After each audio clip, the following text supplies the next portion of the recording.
হচ্ছে ক্রিম কি বলেছি, আমরা সব সময় ক্রিম নরমাল ফ্রিজে বা ডিপ ফ্রিজে রেখে কাজ করতে। আমি এতগুলো ক্রিম বিট করেছি, আমি কি সব এসি রুমে কাজ করছি তারপর কি বাইরে রেখে দিয়েছি? বাইরে কিন্তু রাখি নাই। কি করেছি, র‍্যাপার দিয়ে র‍্যাপ করে ফ্রিজে রেখেছি। কারণ আমি যদি পুরো ক্রিম বাইরে বের করে রাখতাম তখন আমার কি হইতো, বাতাসে বাতাসে ক্রিমটা নরম হয়ে যেত, নষ্ট হইতো।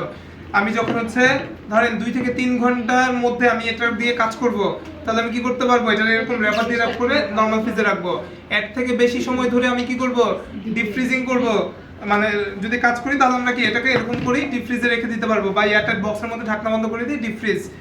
এরপরে ডিপ ফ্রিজ থেকে বাইরে বের করে যদি আমরা এটা কাজ করব কিভাবে, কাজ করার নিয়ম হচ্ছে এটা হালকা আইস অবস্থায়, ক্রিম কি অবস্থায় বিট করি আমরা, হালকা আইস অবস্থায়।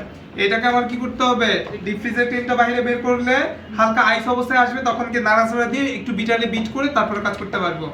এভাবে ডিপ ফ্রিজিং আপনারা হচ্ছে 1 থেকে 1.5 মাস পর্যন্ত ক্রিমটাকে রাখতে পারবেন।